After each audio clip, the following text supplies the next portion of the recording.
Hey, my name is Jared Moon, and I'm part of a group of underground athletes you've probably never even heard of before. We don't rely on fancy equipment for training, and most of us don't even have gym memberships. In fact, our motivation comes from within. You see, we have jobs, families, and responsibilities, but we still have big goals, and they aren't getting achieved at a global gym. For that reason, we have to do things differently. Our training has to be smarter. We don't have every piece of equipment known to man or a ton of time to train, and we don't need it, because we are achieving amazing things without it. So how do we do it? If you ask your average personal trainer or gym goer, they'd call us crazy. Yet we're seeing results better than most every single day. And it's happening by blending mental training with physical training and becoming an athlete. What we call, and welcome to, Garage Gym Athlete.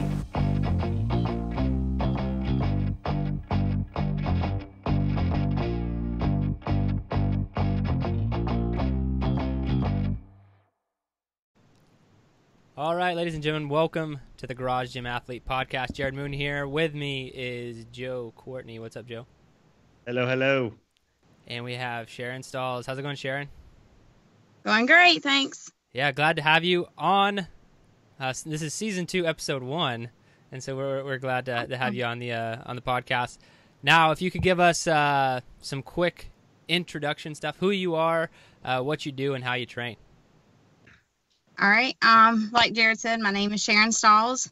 I am a mom of 2, married for the last 14 years. Currently, I am an accountant, and how I train, I mostly train in my garage gym. Awesome. And how old are your kids? I have a girl, she is 6, and a boy, 11. Okay, great. All right, so tell us a little bit more about that the garage gym that you're training in most of the time. Well, we just converted I call it a garage gym, but it was more of a shed/man cave for my husband. And we converted it into, I guess now, just our pain cave, rather. Nice. We Man cave to pain cave. I love that. That's right. We have a treadmill. We just added an Airdyne bike for Christmas. Last Christmas, my husband built me a plyo box. We have a power rack that has a pull-up bar on it, and about 300 pounds of iron weights. We haven't really been able to work bumper plates into the budget just yet. One lonely kettlebell that I need to add to, and a bench for benching. Nice. So does your husband get in on the pain with you? Occasionally. The funny thing, he is signed us up for a Spartan Super Sprint weekend in Fayetteville. We're living in North Carolina, and that is in May. And I've been doing the grit track, and I told him, I was like, get in on this with me. This is awesome, and this is what we need to really master these races.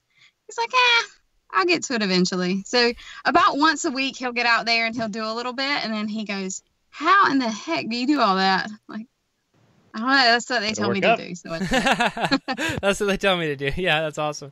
Yeah. That's great, and he'll survive. He'll make it through. You know. Yeah.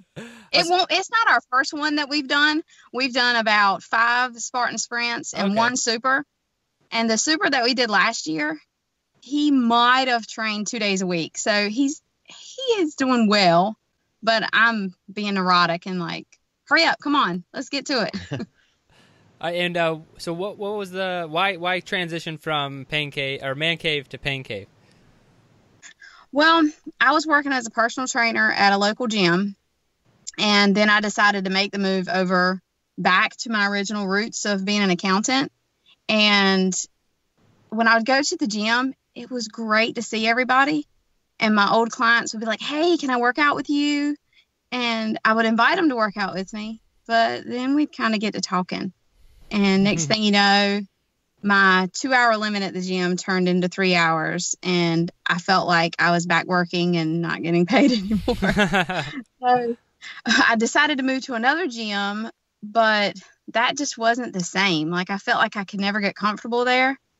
So when I told my husband about it, he's like, well, we've got some equipment here. Let's just go ahead and, turn our gym membership and spend a little more money every month and add equipment as we go and just kind of do it all right here. So that way I don't have to get up and travel and all that good stuff. That's awesome. I like how he convinced you to turn it into a pain cave, but he didn't use it as much. Yeah. Well, he's the one that persisted on having an Airdyne, and I think he just bought another one for like $35. Oh, nice. Oh, man. And that was a nice steal. I was I need to super find excited these. about that. The only thing is, I hate the Airdyne. Oh, yeah. And I was like, why are we adding this? Like, I don't get this. You want it so bad, but, well, he does get on that. He does like an Airdyne, so I'll give him that. I think that's why I haven't gotten one, because I probably only search for it about once a month, because I'm like, oh, if I can't find one, then I won't get one. Yeah, yeah. Yeah, it's to be honest. So I know when we do like a lot of intervals in our training and stuff, I'm either on the rower or running primarily. But recently, I was like, you know what, I'm going to switch it up to being on the Airdyne, and it's just such a different ball game. You know, the Airdyne is just that your legs are hurting way more. It's just a little bit more painful, but they're good for you in the long run. They are good. And so what are some of your goals and accomplishments so far in training in the garage? Well, I would say originally my goal was just to be comfortable who I am and in general be a better human. Recently, I've kind of specified that a little bit more down to kind of paying attention to the number on the scale or the weight on the bar. I would much rather make more PRs than anything else. Okay. And accomplishments, my push-ups are so much stronger. Like a ways back, I used to do a push-up challenge every year where I can't remember what month it was, but it's like 33 push-ups every day of the month. And it was to honor fallen soldiers. And I did that. And back then I could do 33 nonstop. Well, then I stopped training like that and it kind of fell off the wagon. But recently I've been able to do my push-ups again. So that was a really good accomplishment to notice since training in the garage. Awesome. Well, congrats on that. And you've kind of told us a little bit of the backstory, but what were you doing before for being a garage gym athlete? Well, like I said, when I was working at the gym, I was just doing traditional like bodybuilding.com type workouts. Yeah. I would pull the coaches programming and I would do it for a few months and then I would get bored with it and find something else to get on. And I did a little distance running here and there. And then I found Spartans and hated it, fell in love with it, all in the same thing. And I dabbled in CrossFit for a little bit. Our gym actually had opened a CrossFit affiliate, and so that's kind of how I tasted the Kool-Aid and pretty much fell into it for about a year and a half, 2 years. And when I left the gym, that was when I went to being a garage gym athlete. That's awesome. How do you like it? How do you like training in your garage? Do you miss anything amenities-wise from the big gyms, or how are you liking it? I'm really loving it. At first, I was really missing the people and the interactions and almost the automatic accountability partner. Even if you didn't know the person, you saw them there every day. But now I've found that I'm so much stronger on my own because I don't have to depend on the competition, if that makes sense. You know, Yeah. I don't have to have that other person out there to motivate me. I'm motivating myself. Yeah, and So that's I think it's a lot easier to take the ego out of the equation when you are training alone. I think that's a huge pro because, you know, if you're in that CrossFit environment, maybe you get a little bit competitive with someone. Maybe your form is pretty good, but maybe you're going a little bit heavier than you should to try and keep up with someone else, and as opposed to just focusing on it. Because I know when I started to just slow my workouts down, you know, I wasn't training with anyone, and it hurt my ego because I was lifting less weight than I normally would, but I was just trying to make things slow, controlled, and perfect before I got any faster. And yeah, it's a lot easier without having a crowd around to watch you kind of stumble your way through that process. So I understand that fully. Yeah. All right. So What is the hardest workout you've ever done? Originally I was thinking about this question and I immediately thought of Murph. And then I did Condition Me to the Grave. and that one's a close second. It may have taken first. But then I thought about it. I did a CrossFit competition probably, I don't know, it's been a couple years now. And it was a team workout where one person of the team had to do a sled drag, I think half the length of a football field. Wow. Come back and tag off. That person goes and does GHD sit-ups. And keep in mind, going from the sled drag to the GHD sit-ups, there was a downhill. Mm-hmm. So you ran down the hill to the GHD sit-ups. You did over the shoulder, Atlas stone, and ran back up the hill to tag off to somebody else. Well, in the middle of this competition, I was the person that did the GHD sit-ups and the Atlas stone. Somewhere along the way, somebody told me, this girl is on your tail and you need to step it up or you're going to lose this whole thing. And I kicked it into a gear that I don't know if I've been able to hit since, and finished. And then I look back and she's still doing Atlas stones. I was like, okay. So when I think about it, I really like grabbing that grit and forcing yourself to go to that next level. To that hardest part it has to be that. I don't really have like, here, try this type explanation for it. Right. Well, tell me a little bit more about your Condition Me to the Grave experience. Well, I did the non-machine because I didn't have a rower and I didn't want to do the airdyne. I'll be honest. I just didn't want to do the airdyne. So I stuck with the sumo deadlifts, the step-ups, and the I have to do single unders. I still don't have double unders quite. And halfway through, I was like, wow, I'm really rocking this. This is awesome. When I hit about minute 58, I'm like, I think I might want to throw up. It was my first ever time wanting to throw up while I was working out like that. But I was on the treadmill by then, so I'm like, I have to finish it when I only had that little bit left. Yeah, it's a long one. It just takes forever. Yeah. I think Joe, how did you like it? Is it your first time doing it recently? I think you did it more recently. Yeah, I had to sub out everything. My calves were destroyed for days because of those step ups.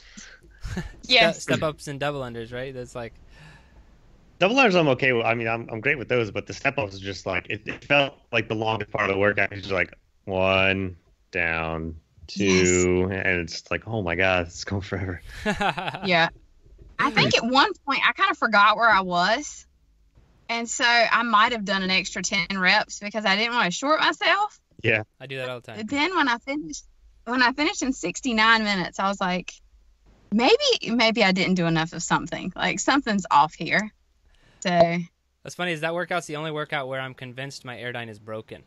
I'm like, I'll be pedaling and I'll be like, okay, hasn't even been 1 calorie yet. Where's the calorie? Yeah. Where's the calorie? Yeah.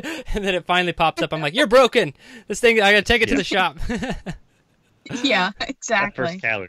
All right, if you could only have one piece of equipment to train with for the rest of your life, what would it be? Hands down, a barbell. Barbell, awesome. Hands. Mm-hmm. The man cave genie's coming down and he's rubbing his football-shaped lamp. What would be the one piece of equipment you would add to your pain cave? Probably a rower because I just don't have one yet. And so you can avoid the airdyne. Yep, that's exactly right. And honestly, though, I'm short. I do not like a rower either, but I know it's something I should work on, and it would have come in handy. It will come in handy when I can't really run. I'm going to have to reach out to Concept 2 and see if they'll be a sponsor of the podcast. Give all the Garage Gym athletes like some big discount because I think that's like everybody's. Yeah. Yeah. Let's do it. Yeah. Hey, I'll reach out. I have no shame in my game. Hey, sponsor the podcast, give everybody a discount on rowers, and we'll call it good. I think we're already plugging them enough though. They'll probably be like, why? Yeah. Right. That's awesome. It is a great piece of equipment though.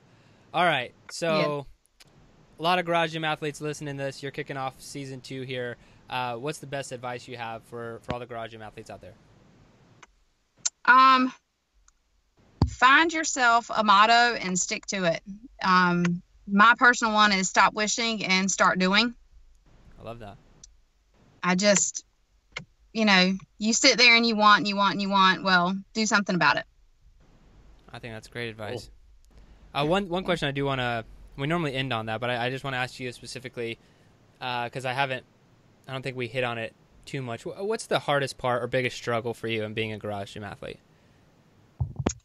It has to be the motivation to get myself out there and to stop doing like all of my wifely and motherly duties, and there's dishes in the sink and laundry's piling up. I tend to kind of put myself on the back burner. So I'll say, I'll get to it later. Well, no, I'm not going to do it when the kids go to bed. So I kind of have to get that mentality that I'm important too. Mm-hmm. So that is my biggest struggle. I would say the weather, but after seeing everybody else's negative numbers, I can't really complain about that. I mean, we're in the 30s, maybe 50s. Yeah. We're not as lucky as Joe. Right. Joe always gets trash on the podcast about weather. I don't care. That's right. No, that's awesome. I'm gonna go do grits workout today, probably with my shirt off. That's right. Yeah, me too. It's just gonna be a lot colder. All right, Sharon, it's been great having you on the podcast. I really appreciate your time. Thank you so much for joining us. Thank you.